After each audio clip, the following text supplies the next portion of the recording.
kid in full hockey fit pulls up and sits right in front of you, and you can't see a thing. This might be more of a me guy move than just bringing your glove to a game. At least your glove is not right in the people behind you's face. I'm not trying to grow my bones anymore. My bones are grown, bro. I don't need to drink milk. I'm not a baby.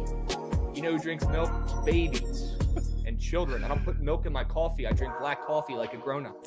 He ain't throwing a pick. If I could speak another language, I'd say it in that one too. It's time to dust off old Krabs again, take the less than half a pick, and f***ing cash would be tonight's. Tail it, fade it, I don't give a shit. I'm making money on it.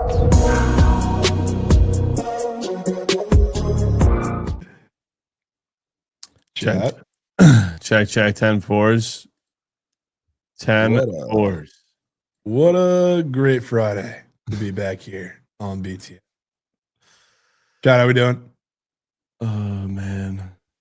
What's good, fam? Happy Friday. Welcome back to another collab episode of BTL with no Krabs. How we doing, chat? Vibes are high. Vibes are great. Sky high.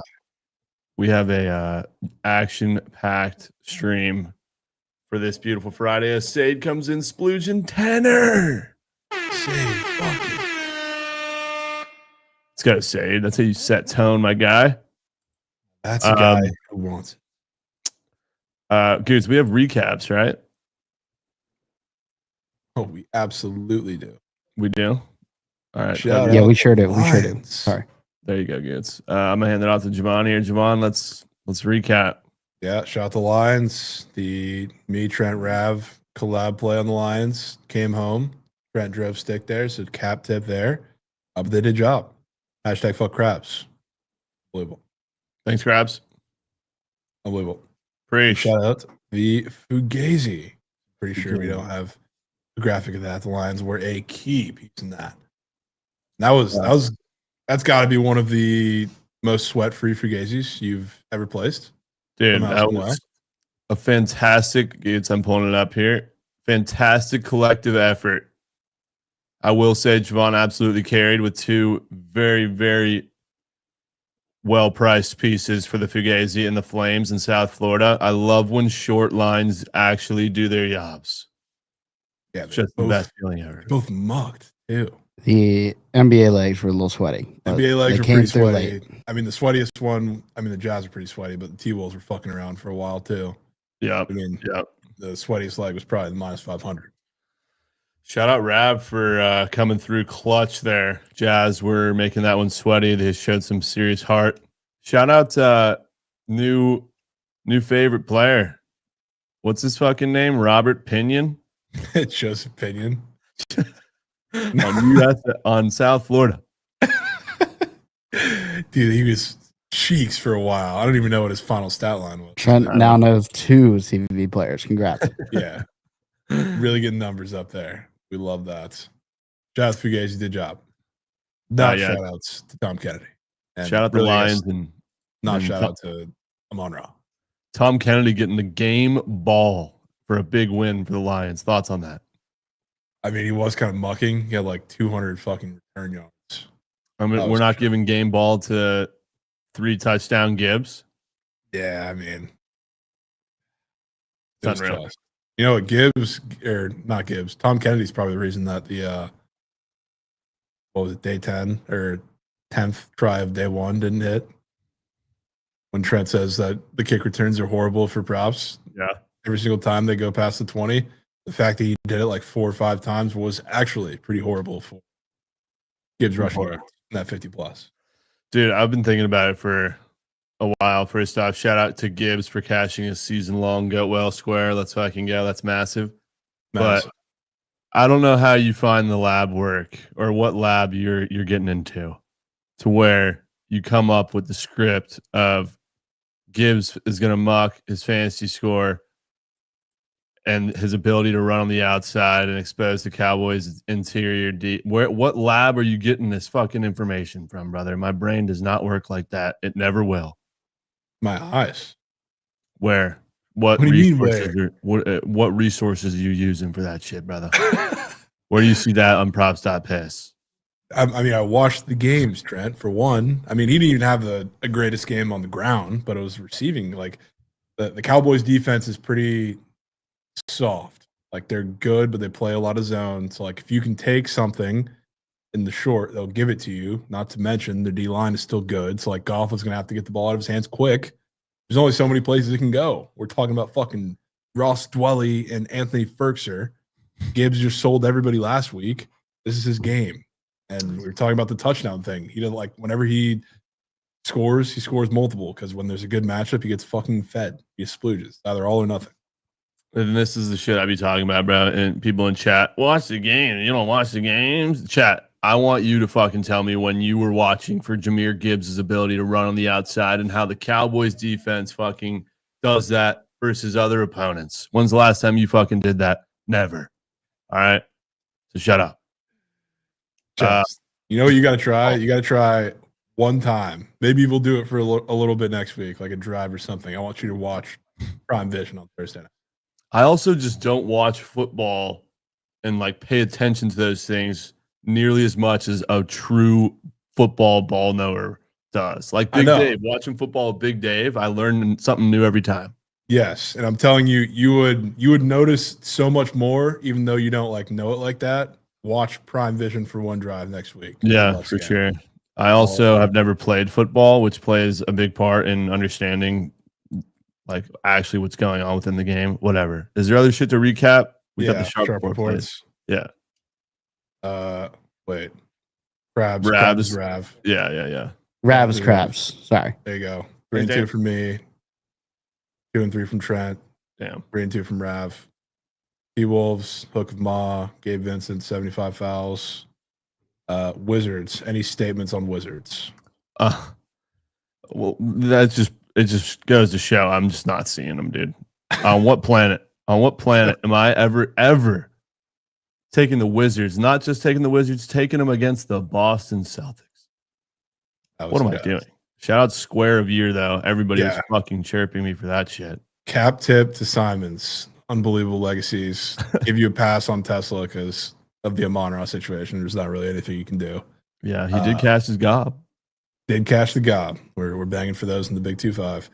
Appreciate Rad for the under in the Lions game. What a Appreciate shit that read. one.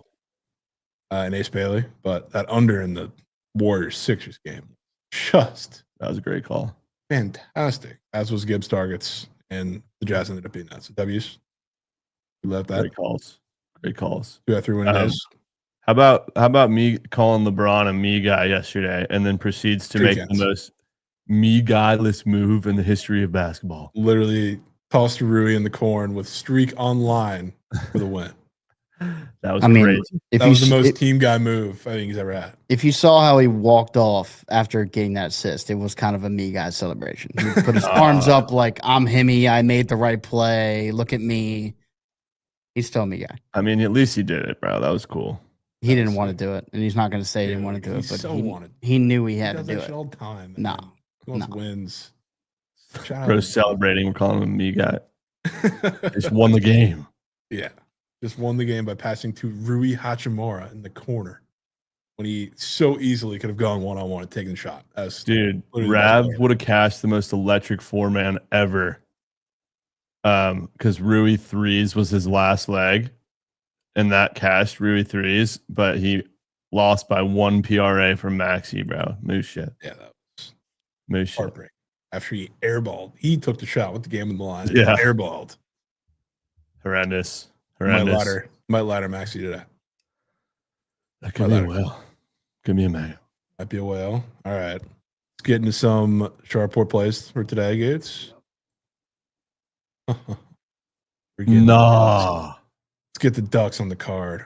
Are you serious, bro? What do you mean? Am I serious? Remember, you came in my room and said you have an under on the card. I said, yeah, it's an honorable mention. No way it was this. It was literally this under. Nah.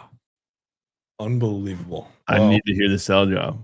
Well, another spot that I kind of had circled, or at least I knew I was going to bet, because I really wanted to fade the Ducks, but I was super scared to do it last time out. Last time out, they played Vemelka, who was in net, the game after he got pulled. And what do you know? He came back and he shut them out, despite, I mean, they had a lot of really good scoring chances. He had 27 saves, but he had a great performance. They lost that game by a full touchdown. It was 7-0.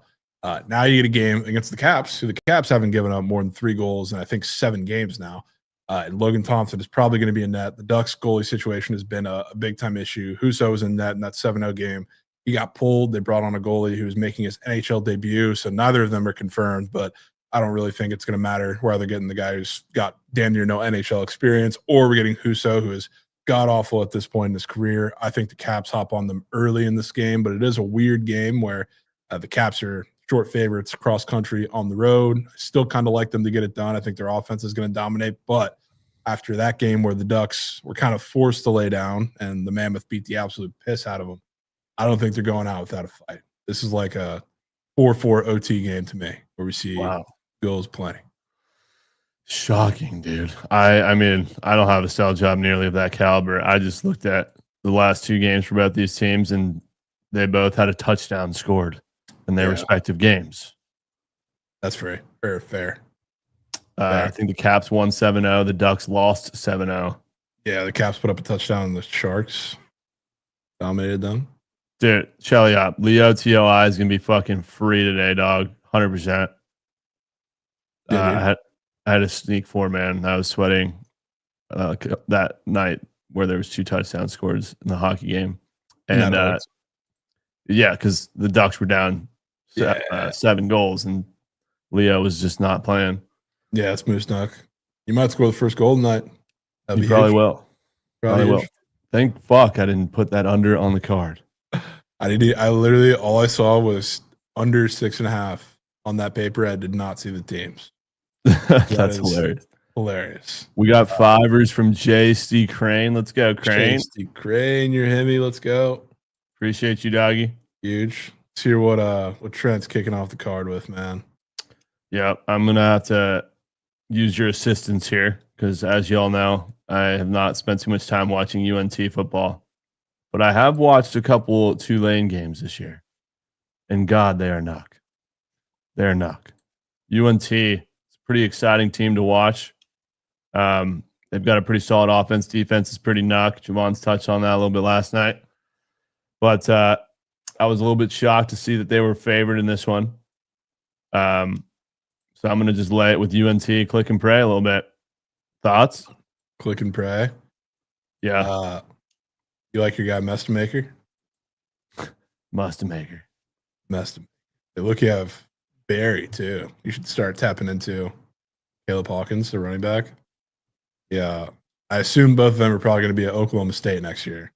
But regardless, they're goated. The defense is a little bit of a problem. This one, I'm shocked you didn't just drop Nuck and put this over on the card. It's the most Trent over of all time. What is that over? Is it high as Nuck? 66.5. No. Yeah. My golly. Golly is to be ace, let me tell you. Holy shit, dude. I didn't even notice that. Yeah. That could be a whale. Do you right like out UNT? Right out of your playbook here. Do you like UNT? I don't know that I do, but not enough to bet against them. The weird part about this game, I don't know if you know this or not, but one of the coaches that was hired to go somewhere else is John Summerall, who's the Tulane coach. He got hired at Florida. Like, obviously, you're still trying to make the playoff because the winner of this is going to make the playoff in all likelihood. But it's a weird situation, which I'm sure is why some people are also fading the team, and I get that. All right. Yeah, I really just wanted to diversify a little bit. I was going to go 3 NBAs, and I'm like, we got college football on. I need a whale. I'm probably going to put North Texas in some sort of fugazi, so I'm going to put them on the card. Yeah, that's fair. I can tip some. I don't know if that'll get a meat tip. That'll get a cap tip. Okay. Cap tip. Let's go. Back to me, Goods. Shout out to Heat. They just got, weirdest. I guess it was like the second quarter, not really the second half, but after the first quarter, they were dominating the Mavs for a little bit. Then it just all fell apart. There was no Norm in that game, and I don't know what his status is for tonight, but I don't really think it matters. I hate, but also love, like Tyler Hero's back, which also means that they're not quite going as fast or not quite playing as fast, but they're also getting to the rim a lot better, so they're a lot less reliant on just straight jump shooting, whether it's even like when Norm's in there, like Fontecchio, or even Andrew Wiggins doesn't have to shoot as more, even though he he only took 3 threes in the last game, but he was 4 for 18 from the field, 4 dates and 2 racks. But the biggest improvement the Heat have made with Tyler Hero there, they're not running PNR, but they're getting to the rim a lot better than they did for the first, month of the season. So they're really surviving with jump shots up until that point, which is huge for this game because going back to the first game of the year when they played the Magic, which was the first game of a brand new system, so caveat, but they scored 121 points in the game.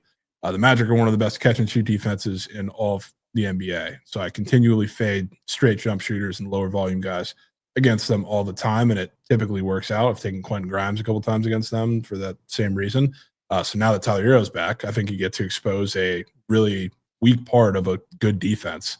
And not to mention, how many coaches in the league do I kind of blindly trust to get their lick back in a spot against a team they've already struggled against a little bit defensively? Eric Spoelstra is probably one of the 3, and not just because I'm a fan of the team. So I think it's a perfect lick back spot, especially coming off of a dog piss loss as pretty decent sized favorites on the road in Dallas. Wow. W Miami Heat. Rumors swirling about potential Hero not playing. Yeah, it really doesn't matter if he plays or not because it's one of the two. It was more like a system thing because like they're slowed down a little bit. Like one of them is playing, both of them are not going to be out. So it was more to illustrate the. Got you. All right. Dogs are literally barking mid-sell job. Yeah. Could be a good sign. Huge sign for Heat. Apologies to earpod users. Yeah, earpod users. For that. Miami Heat spread, huh? Yep. They're going to win outright. Very high total, 241. Yeah, the first game, which, again, they're playing a little slower now, even when Hero doesn't play. The first game was 125, 1. So, I mean, if I would have told you this is the total of a Heat Magic game even a year ago, you'd be shocked out of your mind. I'd say no fucking shot. Yeah. Crazy. All right. WSL job. Swing that schnoz. Let's go. Love the Bulls. Bulls have been playing like absolute nuck past 5 games. Pretty sure they're on a 5-game losing streak, and they've got a chance for a great bounce back spot here against the Moose Shit Pacers at home in Chicago. I love the matchup for Vucevic, main. I think that Giddey and Vooch are going to be able to use their size and expose the lack of size on the Pacers side. I think that this one's going to be a 10-point win here for the Bulls. I love Vucci props today. Couldn't get there for my PODs for props wise, but I just think that I love backing teams who have been playing horrifically in the past week to get right on a Friday at home. Just screams 10, 12-point win here for the Bulls. They get right, and they need a good performance. They really do. They've been, after starting out 6-1, 7-1, one of the best teams in the NBA this season. They have plateaued tremendously the past 5-6 games. So give me the Bulls to get right on a Friday at home against the Moose Shit Pacers.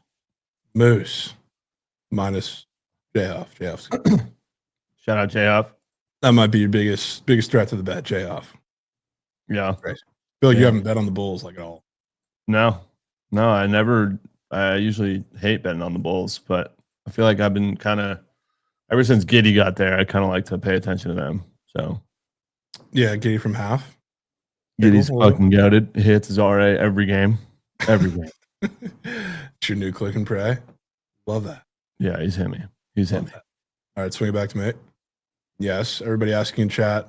Bowl game stuff will be back as normal once we start. And what, 2 weeks, right, Goods? Week and a half, I guess, because some of the games are like Wednesday, Thursday, Friday. Yeah, when that starts up, I'll be busting once again, swearing every game. Same shit. Love that shit. Love that. Just like we love Thune fucking Cookman. The legends. Squad Ride legends, BTL legends. And this year, they're going to be very good, especially in conference. They've been the victim so far of a pretty tough non-con. Like they've played Auburn, Miami, Indiana, Dayton, a lot of really good teams, hence why they're 2-6. But as we know in college basketball, what you do in non-con when you're a team that's going to be a one-bid conference or that's in a one-bid conference really doesn't fucking matter. But the last couple of games, they haven't looked all that good. Like Arterio Morris, who's the best player on the floor by a wide margin, I would say, in this game, not just for Bethune, but been shooting tornadoes as of late. It's had some turnover problems, but they've faced some much better defenses. Enter South Carolina State, which very well might be the worst team outside of Mississippi Valley State, D1-wise, they have on the schedule. They might even be worse than Mississippi Valley State, to be honest with you. Onate, defensively, they're super small. They'll let you get pretty much everything at the rim. I don't think they've given up any less than 78 points in a game all year so far. So most of the, even though like they haven't had a really too tough non-con schedule themselves, but this is perfect because Bethune-Cookman as of late, not just they've been bad, they've had really bad offensive showings. Like 56 points against Indiana is pretty acceptable, I guess, if you're them. Not acceptable, but understandable, I guess is a better word. But only 61 against Stony Brook, 64 against Jacksonville. A little odd. Now I think is a game where you get to go out and run. They haven't been able to run out in transition too often, and you get a defense that's really bad at the rim, really undisciplined. Will send you to the free throw line plenty.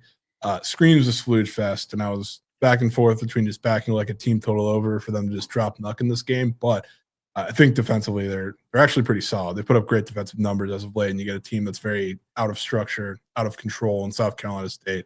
I think they'll have them in a box for a lot of this game. So I think it's a 20-point win. Call it a day. Wow. Minus 800 Bethune-Cookman to win by double digits. Bethune-Cookman rumors. There's some sub rumors as well. Oh, yeah. William Wagers with 5 gifted. Let's fucking go. William Wagers. I thought he was splooging for Fat Lay and some of the straights yesterday. Let's go, Willie Wage. Fat coin. Let's go, Will. W. Tinlin 210 gifting a sub to Jay Weezy. Let's go, Jay Weezy and Tinlin collabs. Beautifuls. Also, Holy Howitzers says, great try on Kennedy. Thanks, bro. Appreciate the sub whale. To Lonzo, resubbing for 30. Let's go. Lonzo's Clippers. Let's go. Matt Campbell to PSU. Is that official? Mike. It's they're finalizing the deal. I don't understand, dude. What are they supposed to do, Jovan? Like for Penn State, I mean, it's a good W hire. No, great hire for Penn State. I was talking about, I don't really get it from Matt Campbell. Matt Campbell could have had every job he wanted in the past, call it like 3 or 4 years. He could have. Any job he wanted, and now he's settling for a program that's in goddamn turmoil. Is he from around that area? Is he? Maybe. Let me look. It's like, you hear the video that came out last night too about the AD talking to the team? Pat Kraft? Yeah, Pat Kraft. No, I didn't. He's from Ohio. Like, see, like I don't get it. I don't get it. You might want a new challenge. Yeah, just like what the AD said is the whole fucking problem. They think they're Ohio State. They think they're Michigan. They're not. They're like, the gap is so much wider than they think, yet the expectations are Ohio State expectations. They probably haven't looked themselves in the mirror yet. No, they haven't looked themselves in the mirror. I don't understand it. Any thoughts, Trent? Got nothing for you. Nothing. We'll see. I love that for Penn State. Hate that for Matt Campbell. Moose. Swing it back to Trent for his last play on the Pistons. Yeah, we're going to go to Motor City for this one. Motor City. Waited all morning to say that. Nah. Waited all morning. Nah. Is that the only reason you're taking it? That might be the only reason. No, it's not. Cheech. My golly.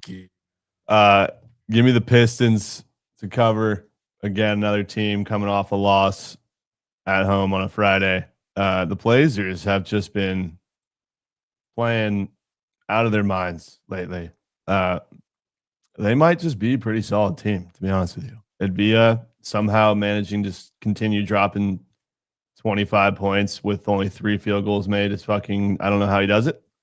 But I love the Pistons in this spot. Klingon is doubtful to play in this one, which will correlate with my prop I'm going to sell later. But I just think that the Pistons are going to be able to expose, just like how the Bulls will with the Pacers. I think the Pistons will be able to take advantage of Klingon being out if he doesn't play, and take a commanding lead and win at home against the Trailblazers, who I low-key kind of like to fade. They just beat the Cavs on the road as a pretty big dog. and I thought that the spread was pretty big, despite the Blazers beating the Cavs outright. Not really respecting the Blazers here, so give me the Pistons. Looks kind of sharp. Perfect Fugazi spot too. Great Fugazi spot. Legendary Fugazi spot. Fantastic Fugazi spot. You did the full ladder of favorites here. Yeah, I tried fitting the mold of this show yesterday with trying to, get sharp with some dogs blown out by 40. That's just not who I am. Yeah, just run the ball, man. The Citadel cover?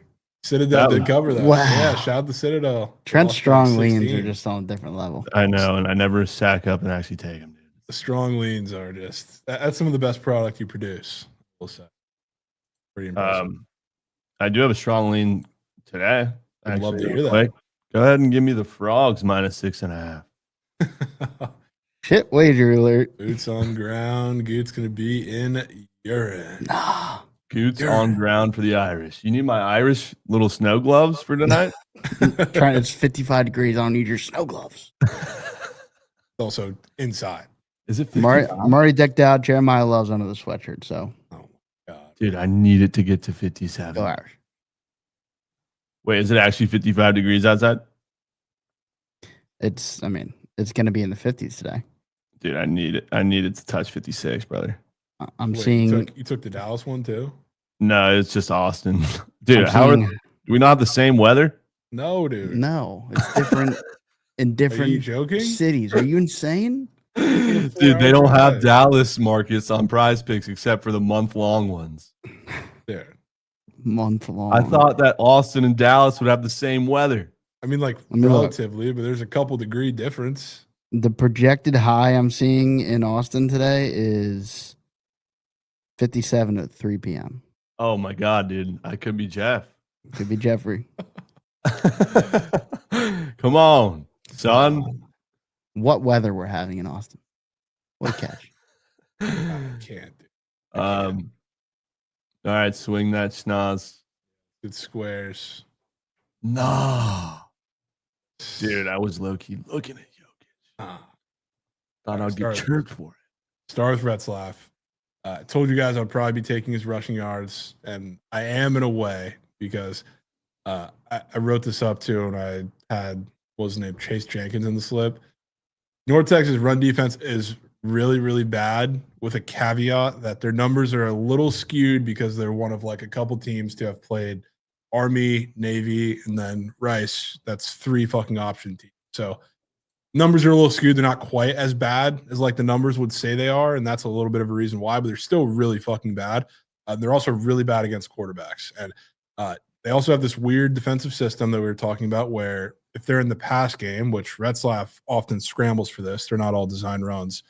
They don't guard a route until it's 5 yards past the line of scrimmage, meaning that all of their linebackers or even all of their corners that are pressed up on the line of scrimmage or even the DNs crash pretty hard and everybody else just kind of relaxes and they're very out of position until the routes get past 5 yards.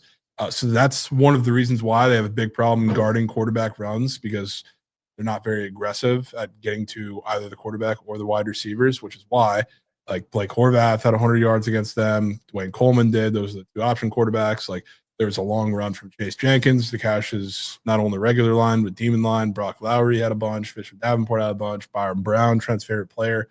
They all had like 60 plus rushing yards at the very least. The reason why I'm taking the longest rush is both because of North Texas and Retzlaff. Retzlaff, I like his regular rushing line, but there are 2 things. If he's getting his rushing line, if you've ever seen him run, often like he's not a chunk guy that they're going to give a bunch of volume. He has long, explosive runs. So anytime that he's hit his rushing line, he's also hit the longest rush. And the same goes pretty much for North Texas. When they're giving up the runs to quarterback, they've given up to all those guys I just mentioned. Horvath, Coleman, Brock Lowry, Davenport, Byron Brown. Those are all the mobile quarterbacks they faced. Every single one of those guys have a run for 25 plus. So they're giving up their line. They're giving up a long, explosive run. I think you're probably going to need that for him to hit his rushing line in the first place. So he's going to be Lamar tonight. Probably not going to be designed either. It's going to be a scramble, and he's going to be splurging for 15 plus. Then Jokic. The Hawks have become very aware lately because they have Mogwai in the starting lineup. I don't know what the lineup's going to look like tonight, but regardless, it's the same thing. They're kind of doubling hard in the paint right now, and I've seen people bitching on Twitter about it a lot because they often take whatever center, like PR is facing the Hawks for the last like week and a half. So they've been forcing all these guys to pass. Will they do it as much against Jokic? No, not really, because they're not that dumb. But I think the ball is going to be in his hands, especially with Jamal Murray's not like he's a facilitator in the sense that he'll have the ball in his hands a shit ton in the game, but we all know who the main facilitator of the offense is. It's Jokic, and I can assume with what they've seen on tape for the past couple weeks with this Hawks lineup that you're probably going to be giving him the ball up at the top. You're probably going to be cutting to the rim. You're probably going to be getting every other guy involved, which is why there's a lot of other weird lines when it comes for like a lot of the shooters for the Nuggets in this game, which the Hawks have had a real hard time defending, especially in corn. So I think you're going to see Jokic absolutely splooge. One of the rare times I will not only take Jokic, but take Jokic when he's not coming off of like a fully shit game when the square is. I have a hard time taking Jokic when that last bar is in bed, but today I don't really care. Wow.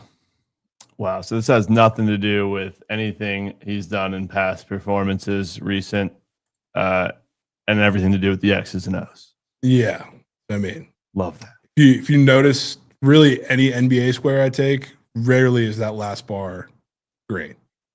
Like super rarely is that last bar great. I have a hard time pushing it. Yeah, so this feels like a Gibbs type of play. It might be Gibbs. Just might be Gibbs. Any reason to leave out the R? Not really. I just didn't really have a reason. Like you could come up with a reason, obviously, to put it in against the Hawks, but my brain took me straight to the A.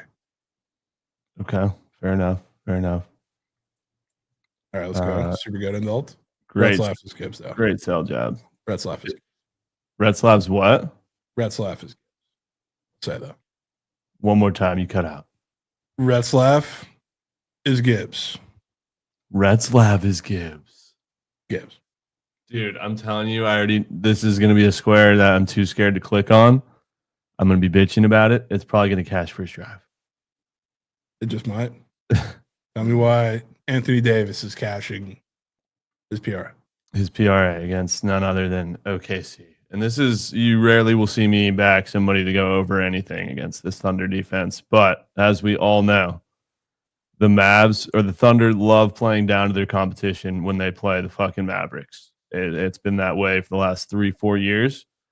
And despite this game being a 15-point spread, I think it'll be much closer than the books are suggesting. I will not be taking OKC spread tonight. I hate betting on the Thunder when they play the Mavs. It's just, I don't know why. They just forget who they are when they play them. But 3 big guys out tonight for OKC. No Lou Dort, no Caruso, no Hartenstein.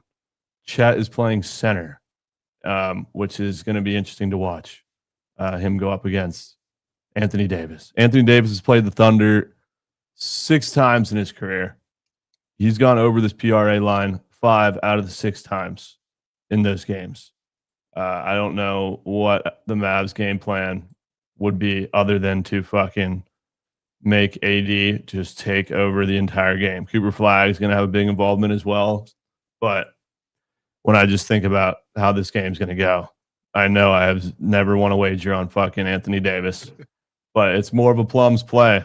I just don't know who's going to be able to stop AD and who else they're going to rely on to fucking put the ball in the basket. I was originally going to go as rebounds, but I just wanted to back AD in every facet of the game. So that's why I took the PRA. That was one of the best sell jobs I've ever heard from you. Let's go. Let's go. Also, honorable mention. I'm shocked this wasn't on your card, but I'll put it on mine because I'm going to take it tonight. Save basketball with 2 threes. That's on the board. Wiggins, 2 threes. Aaron Wiggins. That's probably Ma. Love that. I mean, that's probably going to play a fat bit of 5 out. No Hartenstein, and you want to keep AD out of the paint. They have a weird, not just like as the Mavs kind of own SGA too, but like they defend him really weirdly. He's had some shit games against them, and he's had to pass a lot. Wiggins is going to be bricked. Wow, that's a great sneak back pock square. It's for sure green. I didn't even notice that was out. Fantastic back pop. I love that. And PJ Washington, who's a known Thunder fucking destroyer for whatever reason, is a game time decision. which honestly I hope he plays because we need this game to stay close for no blowout bullshit. Also for 1.5 3, so that'd probably be green if he plays too. We got it. Wow. We could get an SGP going here. Full SGP. For a 15-point NBA game. Yes, coin leans right after this. Calm down. And then my second prop, Cade Cunningham, RA. I was trying to avoid getting too super goaty here. That's why, Anthony Davis is obviously super goat caliber, but you don't see me back AD too much. You do see me back Cade a good amount. I fucking love Cade Cunningham. He's probably one of my favorite players that's not on OKC. Like I was saying earlier about the matchup with the Pistons, I think that if Donovan Clingan doesn't play, it's going to be a lot of Duren around the rim and getting Cade involved, dishing the rock a lot. I think he gets 8-10 assists. I think he's going to get us 6-7 rebounds. But like I said, I think Cade is going to take command, lead his team to a win in this one, and doing it by hanging around the rim, grabbing boards, dishing rock like he always does. Hasn't hit this line in the last 2 games, I believe. He's actually been kind of not playing the best of his caliber the last 2 games. He's only put up like 15 and 17 points and like 8 or 9 RAs. I think this is when he gets back at home. Big commanding win on a Friday night in front of the home crowd. Probably gets close to a triple-double. I don't know if I've ever looked at and or heard 2 squares and 2 cell jobs come out of your mouth that I want to tail more than these 2. Let's fucking go. I love that. Might have me. I love that. I can't wait to sell my NFL props. Yeah, let's see if you get me there. But W squares, W sharp report. We run that shit. We can run that shit. But chat, we're not doing college football preview because it's only 8 games. No college football preview. We'll talk about, I guess, briefly the games afterwards, and then do we'll NFL have coin toss right after this. Yep, you'll get your CFB wagers on coin toss. Full NFL preview, just that this week. We love that. Go ahead and fucking run that shit.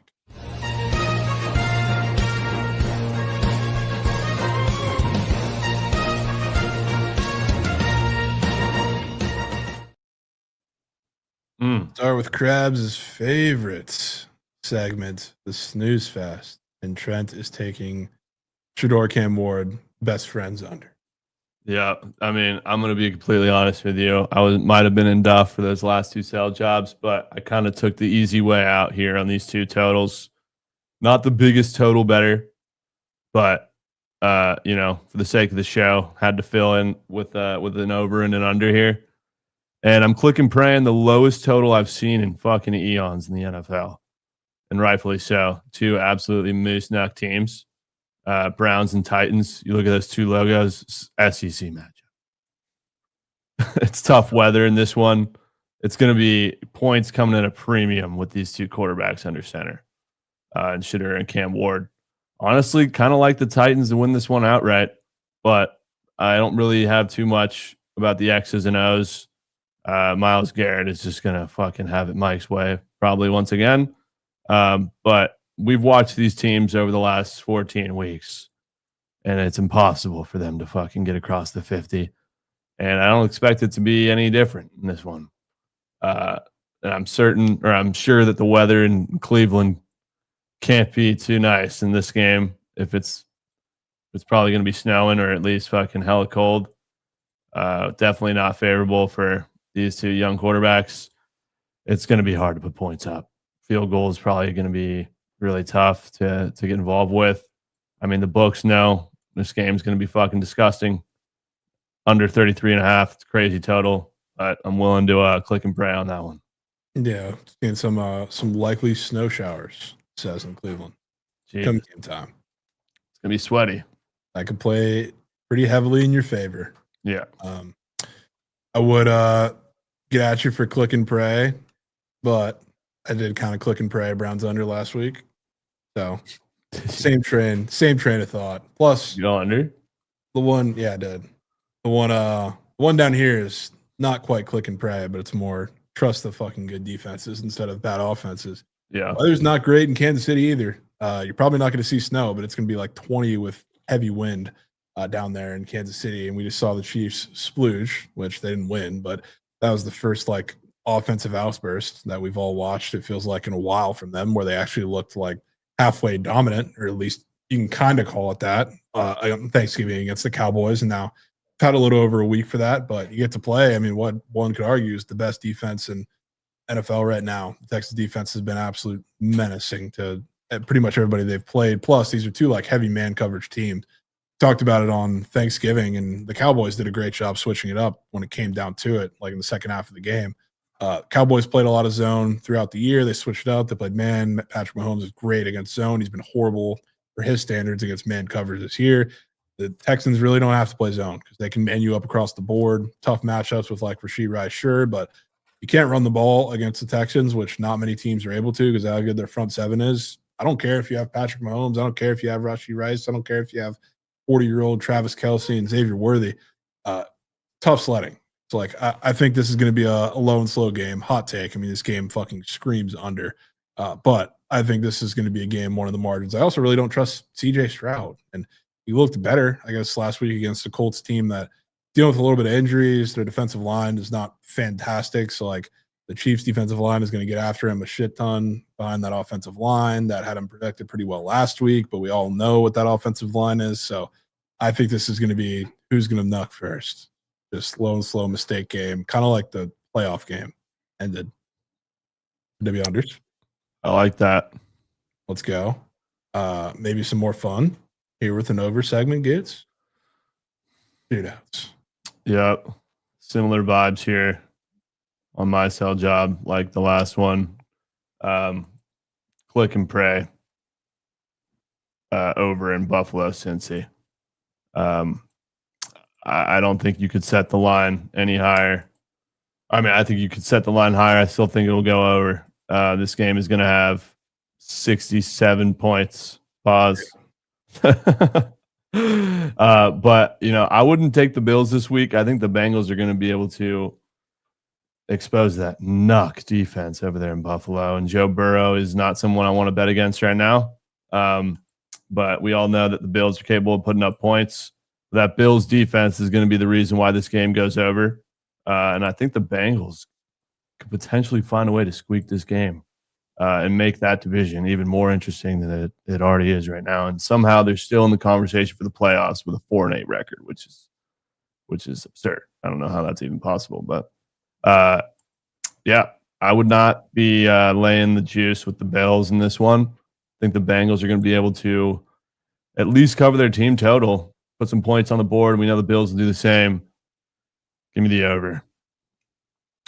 Scare you at all that I'm seeing 30 degrees and snowing in this game too? A little bit, for sure. Looking through some of the weather and seeing what was popping. That's one of like the 3 games with some precip this weekend. But I mean the total's still high as is, I would say. That probably leans in your favor. Plus the Bengals defense looked like steel curtain last week. Thank you, Goots, for that performance by Lemieux shit. Steel curtain. While we were eating turkey leftovers. So I'm in on that. 9 is scoring 22. I'll tell you. Fuck Jaden Daniels and that whole situation. I don't care what the Commanders do, whether they win, which, by the way, they're only -1.5 now after that news. So I think, not to spoil, but you're probably in a still decent spot regardless. But what did we watch last week? Shout out the Commanders for a legacy cover on Sunday Night Football.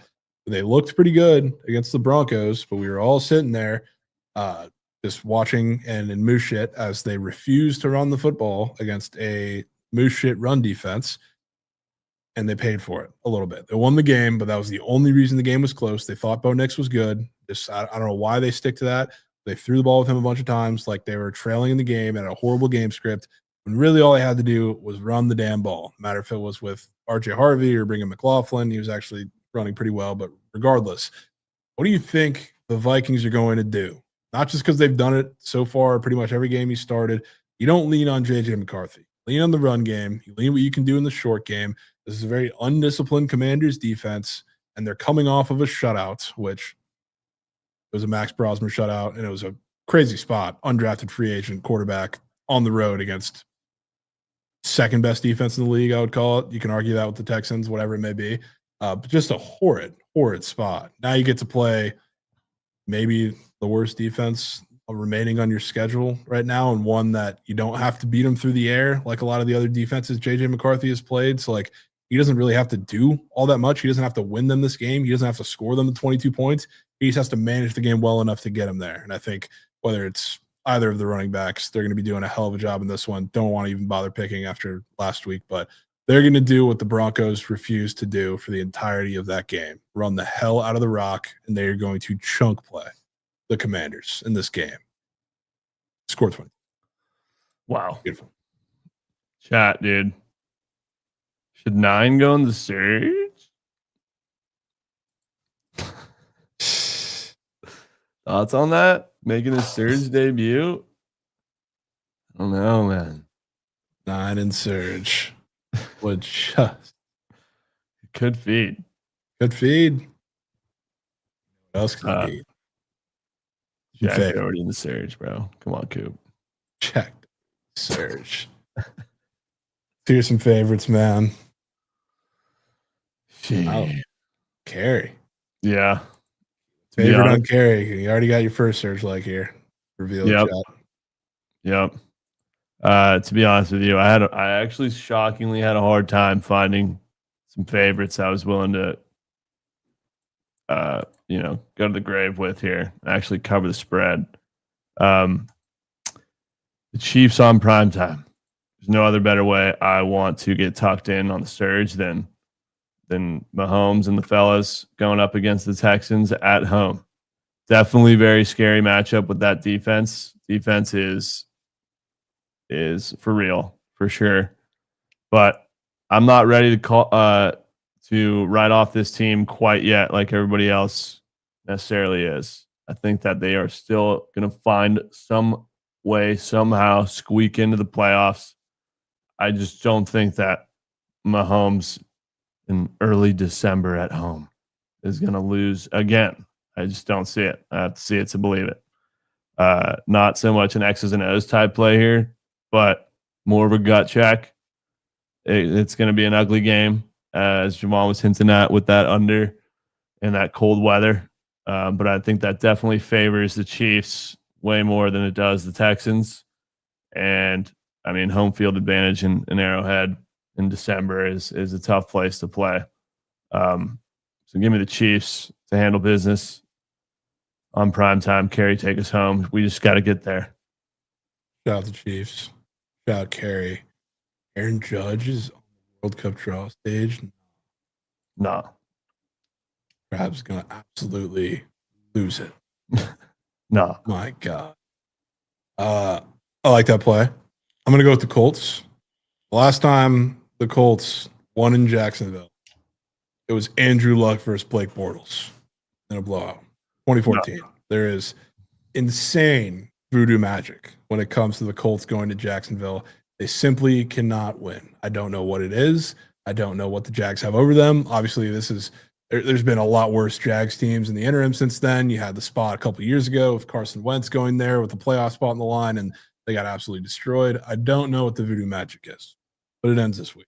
Not only do you have a banged up Daniel Jones who's dealing with whatever leg fracture that is, going up against a defense that's been good. I don't think by the numbers as good as some people think. They're like a great run defense on paper, but they haven't faced many teams that could actually run the football, and the teams that they did, they had a pretty shit game script. So their numbers are super inflated and not as good as you think, which means I think Jonathan Taylor, despite all of the fantasy Twitter experts telling you that he's not a great play or a fade this week, I think he's going to absolutely splooge in this game, especially because I think it's going to be a little rainy there as well, it looks like. So you're going to have to lean on him a good bit. I also think this secondary has been pretty vulnerable, and they've gotten very lucky over the past couple of weeks with some deep shots that haven't connected. And it's hard to say, like, I fully trust Daniel Jones to connect on those, but I think there's better pieces that he's throwing to that are kind of built to connect on those. Cough, cough, Alec Pierce.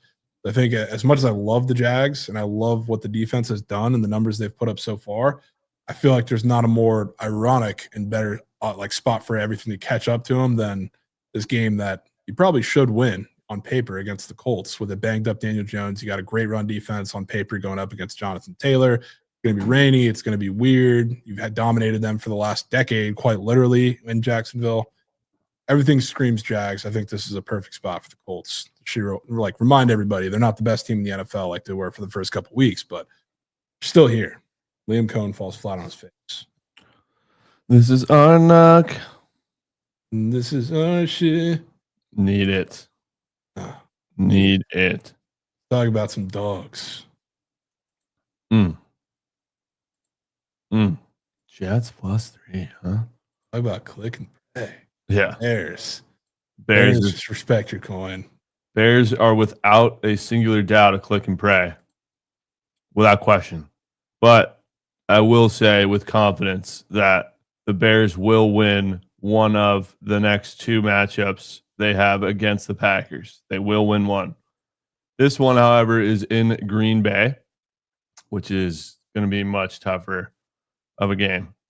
But I would say that the Eagles and Packers are pretty comparable teams in the sense of, having a good defense, having a pretty mid QB, pretty solid offense. And the Bears still just had their way with the Eagles. And they continue to get disrespected every single week. It doesn't matter who they play. The spreads the books just won't respect them. I don't know what it is. I wouldn't be shocked in the slightest if the Bears come out and win this game outright. But I expect them to at least keep it close. Even though, we're betting against Toyotathon Jordan Love, who is literally like Joe Namath during the month of December, whatever the fuck reason that is. But the books here are showing a lot of respect to the Packers, who, a sharp play. The sharps are probably on the Packers in this one. But I don't care, dude. I do not fucking care. The Bears have not let me down a single fucking time this year where I've backed them. And so I'm just going to keep going, keep giving them a shot. I saw somebody placed a fat future on the Bears to win the Super Bowl, to pay out like a couple $1 million. That's not hitting, but legendary sweat. If they win this game, insane CLV on that slip. Insane CLV. I expect them at that 6.5. I wish I could have got 7, but we'll take the 6.5. Shocked you haven't placed the Super Bowl future yet. They're pretty much your Lions. They really are. But Hopefully, I just you really see that happening? No, probably not. But in the NFC, who do you feel confident about in the NFC? The Rams. Yeah, the Rams, which I would agree that's the one team, but they also just lost on the road to the Panthers. Mm-hmm. Who's really ironclad in the NFC? I don't know if there's any team. No, there's not. I could see it being. Can that happen? Bears, Rams in the NFC Championship? Yeah, depending on how the seeding falls. Sure, absolutely could. I fucking love the Bears, dude.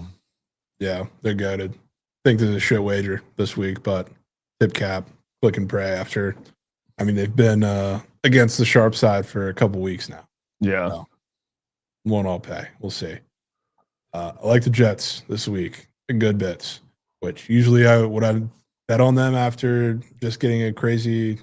I don't know if it was crazy, but it's kind of coming through in a similar spot. No, but I kind of had this circle for the next time that the Dolphins played them after they burned a lot of people. We were kind of on an island, Krabs and I, and a couple other people who undertook it. But the first time they played, I think it was a Thursday night game. It was some primetime game. The Dolphins played the Jets, and the Dolphins were in the midst of a stretch where it's like, they're going to be a top pick. Maybe it might be worse than the Jets.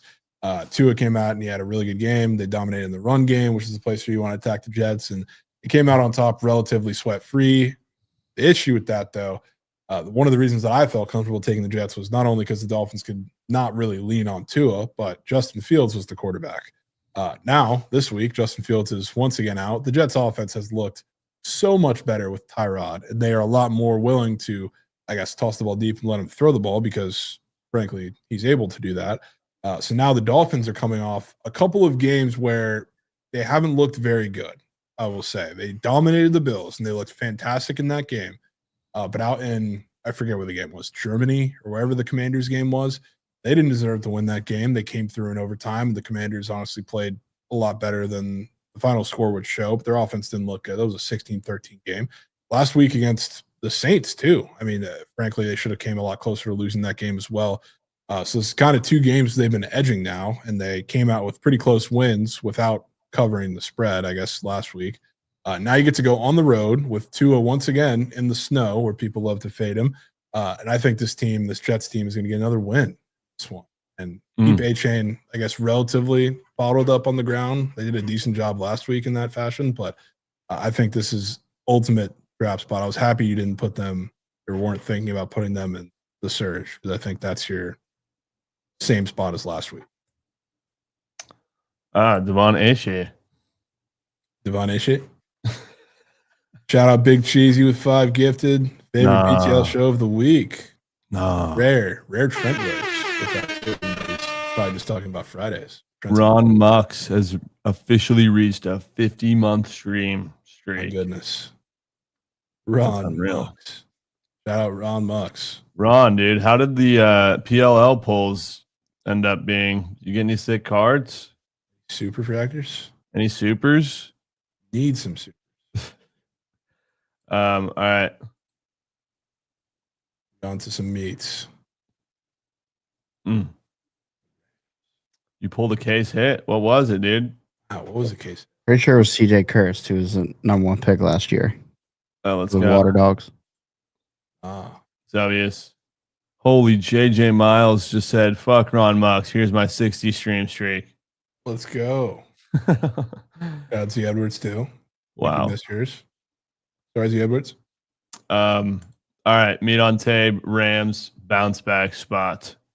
I probably wouldn't have put meat on tape if I would have saw the tweet that the most popular play on the entire slate is the fucking Rams to cover the spread.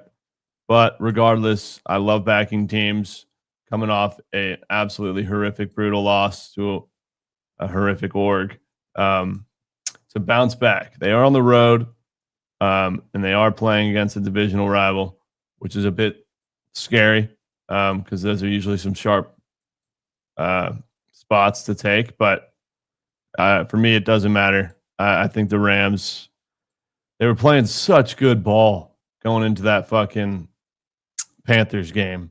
And I think that this is a huge, huge game for them to get back on the bus and to keep proving the entire league that they are the front runners to win the Super Bowl. So I expect Stafford to have his fucking way with that Cardinals defense. And I think they blow them out. I truly do, despite it being a very, very popular wager. Yeah, very popular wager, but could just be mod. Could just be fucking I mom. don't even want to bet on Jacoby Brissett either. Could just be Pa. Be mom. Love that. Then I told you earlier, or maybe it was yesterday, I was betting on Kirk Cousins, which is weird. If you look at Kirk Cousins, like, what do you think? He's like super old, super immobile in the pocket. He hasn't looked great at times. Would it shock you, Trent, if I told you that Kirk Cousins numbers, I was praying that I found something like a tweet or something to confirm this because I was watching the game last week and I was like, shit, even though they lost, like they're bringing pressure in that second half a lot. And he I would expect him to be shriveled up, taking sacks, bad throws, bad everything, but he looked good. He looked comfortable. He looked composed in the pocket. What do you know?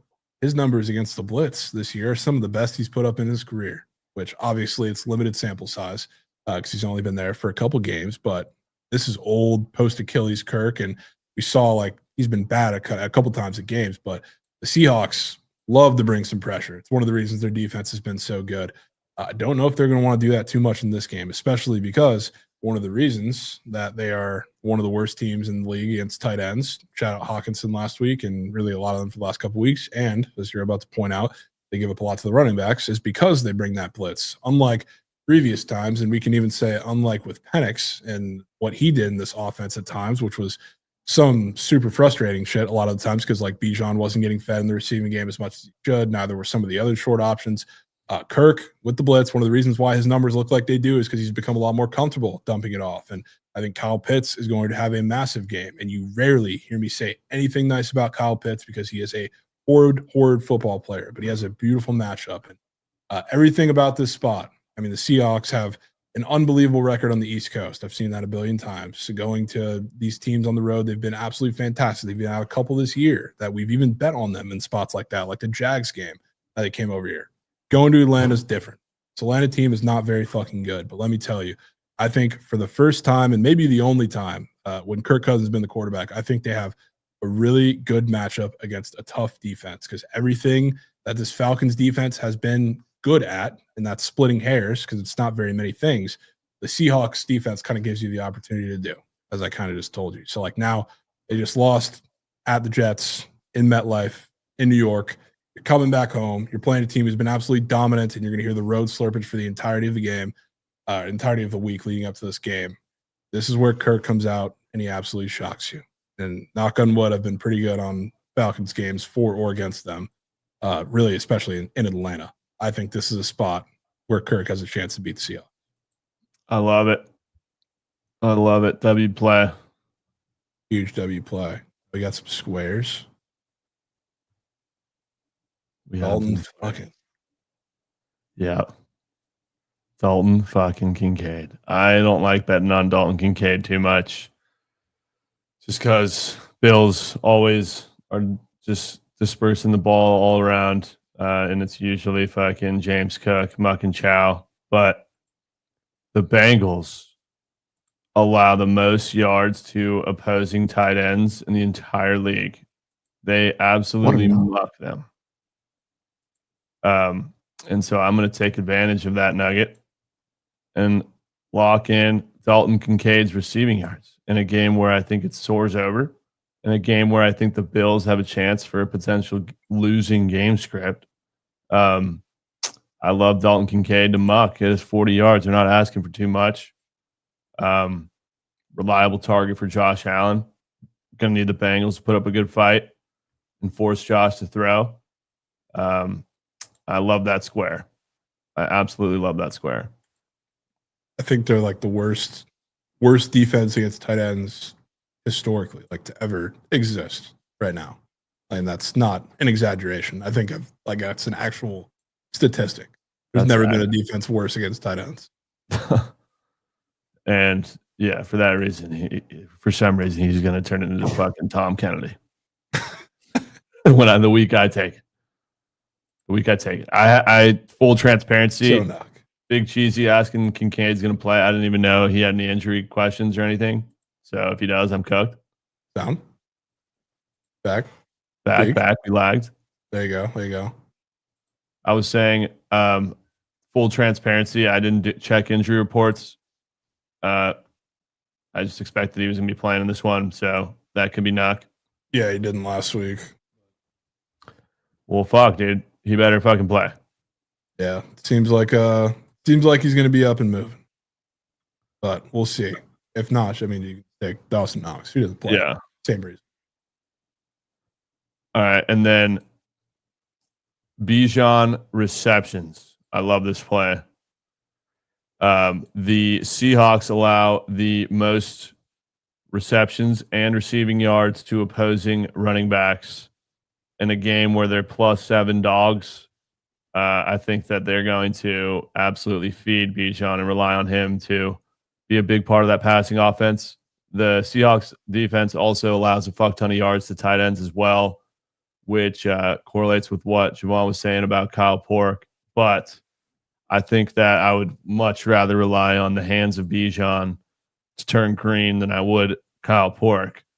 And Bijan is fucking unbelievable, bro. If they have a chance to win this game, it's going to be because Bijan is mucking his R&Rs. But I want to just back that nugget of the Seahawks defense, forcing him to have to get outside and get open and make some catches. So I'm rolling with Bijan's receptions. Love that. Get Bijan up and moving. Realistically, if I'm betting on the Falcons too, as much as I think the pass game with Kirk and Pitts is going to be perfectly fine, and don't even mention Drake London, I want Bijan or I have to feel comfortable or confident about Bijan having a pretty big game in every single facet, which I do. I'm with you. Massive. Kirk passing yards, honestly, isn't a bad look either. It's probably not a bad look. Just, I don't know. If they come out early with a lead in that game, they probably want to sit on it a little bit. So it really just depends on the game script, I would say. Australian USA's group. What's the whole? Is that all they've revealed about the group? Let me know. I want an update. All right, my 2 squares. My most confident Buck square of the year. Bucky Irving. And it's not really reinventing the wheel. They're playing the Saints. But any questions about if he was fully healthy or feeling good coming back or was going to be in a split backfield, you got answered last week. And it definitely helps that Baker's dealing with his shoulder injury. And who knows, maybe he got better over the course of the last week. But, like, he carried the ball 17 times first game back last week against the Cardinals defense that the numbers really don't show it as such. But, like, they're a better defense, pretty better significantly against the run than the Saints. And now, even though, like, this game could be close, I wouldn't be shocked. Bucks are everybody's survivor pick in the Bookit league right now, but I don't think Baker's going to be slinging the ball through the air in this one. You beat the Saints on the ground. Bucky's explosive, and especially, like, you want to get to the outside, which is why one of the few times they actually used Sean Tucker. What was that? 3 bits. Shout out 3 bits. One of the first times they used Sean Tucker, even like the slightest bit, as much as I wanted them to, was the first time they played the Saints. And it was because everything up the middle with Rachaad White, who's a dog shit runner of the football, was getting stuffed. You're like, damn, you're pretty fucking vulnerable on the outside, which they would have done that all game. Sean Tucker would have had 100+ yards instead of like the 45 or whatever he had. Bucky is going to do that from the jump in this game, which is why he's going to have 100+ yards and probably 20 fantasy points. Again, most confident Buck square of the year for me. He's getting 67. Tyler Warren was literally drafted. There's a quote out there from the GM talking about how they wanted to use him to manipulate and get really good matchups and make misdirection with the linebacking core. You're playing the Jags, who are, again, like I said, on paper, a really good run defense. I don't think they're nearly as good as their numbers have shown, and now they get a really good rushing attack to prove that. What are they going to do when you're trying to create space for Jonathan Taylor against that front seven? There is a play action Tyler Warren bomb coming from them, probably to the sideline a little deep, because you're going to have to get them to respect the play action very early and often against this team so you can create space and get rushing lanes for Jonathan Taylor. This is the whole reason they drafted Tyler Warren. If you notice, that's when they pull out the deeper shots, when they're playing front sevens that they actually respect, or at least they make him run those routes. Is it tougher, I guess, to count on a Daniel Jones on one leg now? Sure, maybe it is. But I think this is the perfect spot for it, and they're going to need him to do something in order to have any sort of success in this game, especially if it gets shortened game script-wise, because, like, you don't want to get out to a trailing game script against the Jags when you know you don't want to put Daniel Jones in positions where the pass rush can really get after him, and it's going to be obvious passing situations. This is how you open it up, and this is how you get Tyler Warren to grub early on. Also, probably demon candidate. Shout out Tyler Warren. Wow, there's some fucking whales being dished around. There's some whales. I love that. All right. Well, we got 20 minutes left. We need to craft some shit. We need to craft. Can we do the squad ride now? Get that over with? We can, yeah. That would be huge. Let's do that. Want to say it? Tell me to run that shit, Trent. Of course. How could I forget? Let's fucking move and let's groove. Goots, run that shit.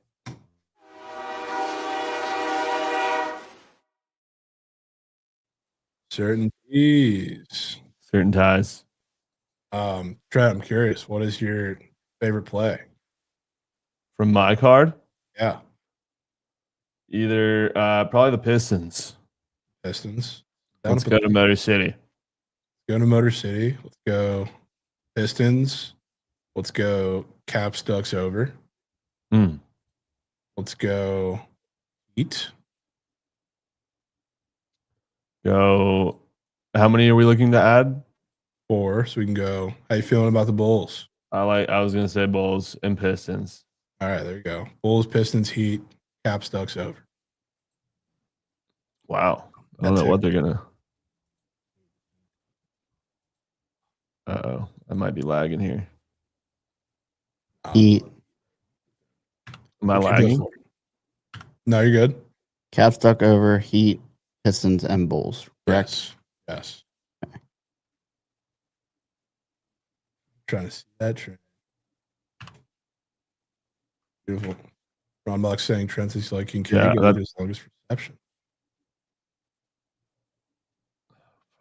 All right, I'm gonna put this up for 10 minutes. Let's go.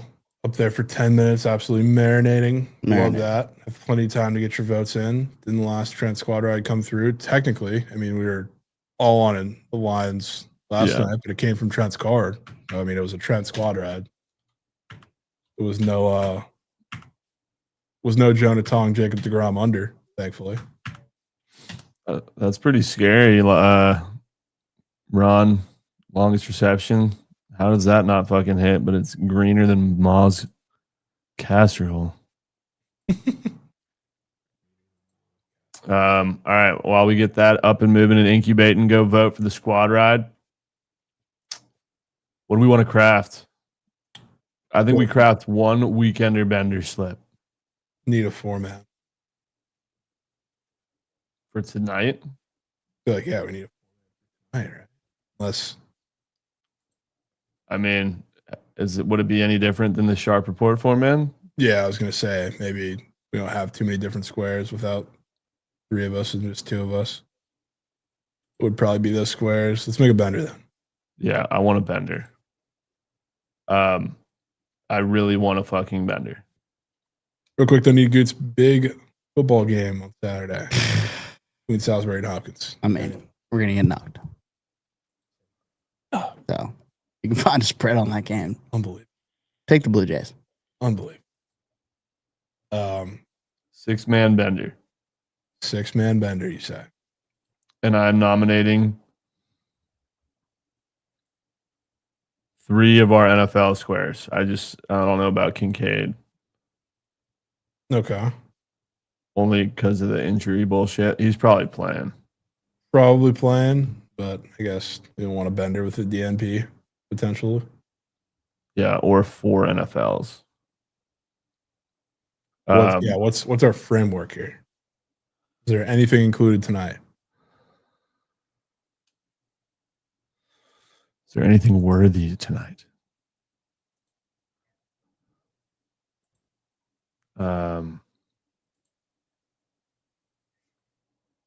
Red Slab. Take a look. Did we put up some picket splits real quick, Goots, for the college football games tonight? So we can take a peep. Retzlaff is an option. I mean, if you're telling me that Retzlaff is fucking Gibbs, I'm in. I think he's Gibbs. That's a hold your hand, click and pray type play. Rush yards or longest rush? Longest rush. Longest rush. It feels wrong not putting that in there after the conversation we had last night. Yeah.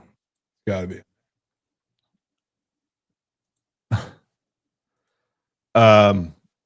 If we're getting, and I say we do 2 squares tonight, 2 squares tomorrow, 2 on Sunday. 2 squares tonight, 2 tomorrow, 2 Sunday. That means we should probably put an NBA square in here. So it could either be Jokic, Cade, or AD. What is your most confident out of those 3? Let me follow that up with which one sounded the most confident on your end. I mean, the AD sell job, I know you've never won AD wagers, but that was one of your better sell jobs I've ever heard. I know. I wish it just wasn't Anthony Davis, but I'm willing to do it. I'm down. Yeah. I feel like we got a tip cap, and I'll hold your hand on that one. Please no foul trouble and please no blowout. Yeah. So tonight's the night that he finally hits a wager on AD. Is that really what we're doing here? It's going to have to be. It's going to have to be. I do think the Mavs cover. That's the only reason I'm kind of stuck in on it. Somebody's going to have to do it. Let's do it. ADPRA. Take a peek on that spread, Gates. 15. I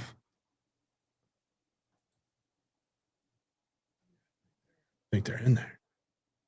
Paraguay in our group? My golly gee. One player. I couldn't tell you. That's my point. Chewy boots on ground for the Bulls. Beautiful. All right. Tomorrow. What even is tomorrow? Conference championships. I have a nominee. Let me hear it. Julian saying passing yards. Screaming to you on that. I think that's how they win this game. Is with his arm. Okay. I don't want to have to sit there and decide, is it Tate, is it Jeremiah, is it fucking, I just want Julian saying sling the fucking rock. Okay. What are your thoughts on that? I can tip cap, even though I'm certainly on Indiana. That could favor that square. I could favor the script. I'm in on that. I also consulted with my Ohio State DG. He told you their Heisman candidate quarterback was going to get his passing yards. I'm shocked. Say that again. Said you consulted with him and he told you their quarterback who's competing for the Heisman is going to get his passing yards. No, he gave me like 17 different options, and I just said, bro, give me the fucking. He texts me every single goddamn day, bitching about my prize pick slips not hitting, and I'm like, He dude, rides every one. you're right. I can't squeak one by. I'm not a single one. And I was like, all right, you're on the hot seat now, dude. Life online, square the game. What the fuck is it? That's what he gave me. Okay. But we can have a conversation about that. But do you have a favorite play for Saturday? I do. The early morning game. BYU Texas Tech. Barrett Morton is throwing a pick. I can start us off tomorrow. Who? Morton. He's throwing a pick. Interesting. Yeah. Can give. I'll save full sell job, full talks on that about for coin toss in a little bit, but he's throwing one. Yeah, he's probably throwing one. What the fuck is that square? Yeah. He should have Okay. thrown probably multiple in the first game. Okay. I think we go that. What's his name? Morton? Yep. Texas Tech.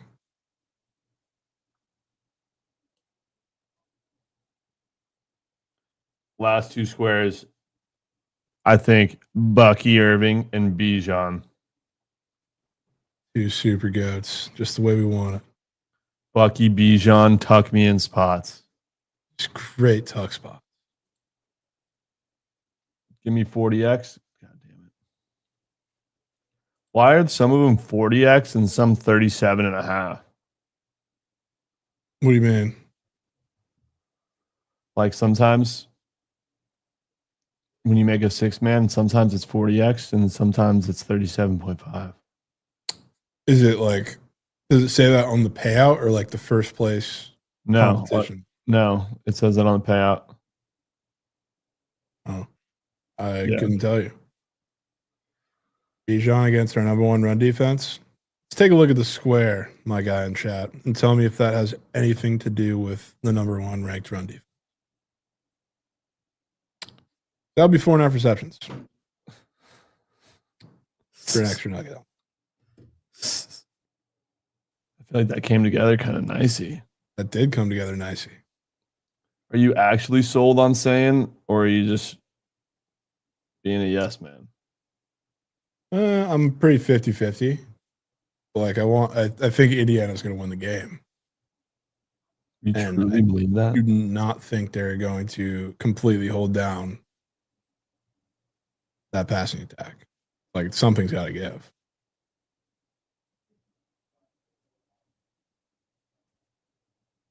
All right, ADPRA. Retzlav.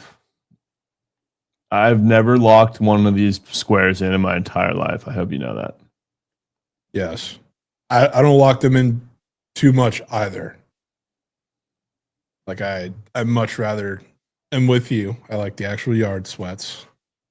But the only times I try to lock them in is when I think it has to happen for the other square to hit in the first place, which here I do.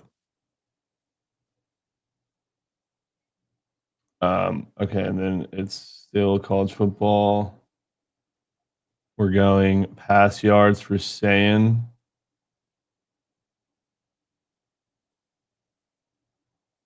Heat plus 5.5. Squad rating. Wow. What? Shout out Spo. Sayan Normalizing you. and interceptions under for fucking Over. or over for Bo or for Morton. Yep. And then NFL Bucky Bijan. Yeah. This is a 37. Bucky Rush, Bijan receivings. France, Senegal, Norway. What is that's a wild group. Props and What has to hit for this square or for this lineup to hit?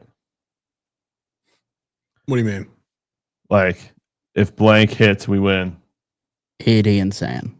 Yeah, I was literally gonna say that. I think if we get past Anthony Davis, I mean that's a sign that we're cooking with grease.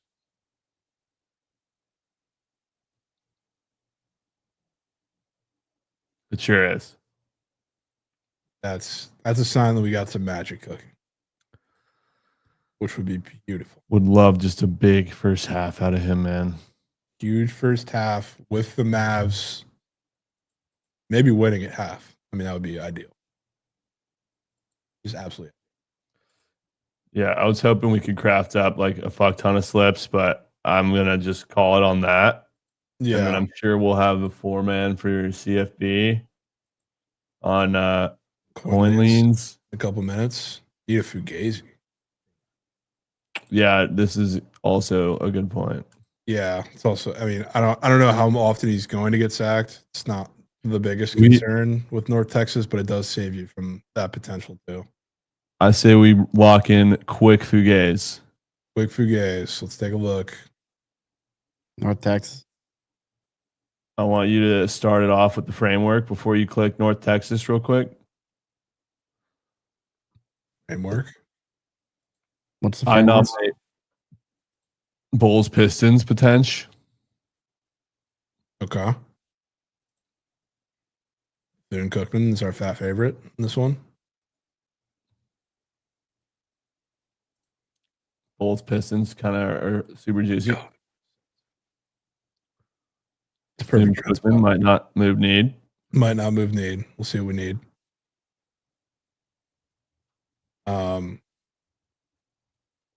Needs something on the ice. Something on the ice. What may that be? Something on the ice. A lot of short lines, This a is lot of weird Quail shit. lines that are not Trent's forte here. Caps. I'm a little worried about that. I don't want to pick a side in that game. That's scary. That line feels short. You know what I really want to push is We need you here. Canucks. The Ducks? Canucks. Oh, Mammoth coming off of that throttling. I haven't taken the Nucks since 2018. I mean, they've been absolutely awful. Absolutely horrific. Throw the flame. I'm willing to let you click and pray here. So if it's the Nucks, then that's I really think it's the Nucks. That's really scary. I think it's the Nucks. And then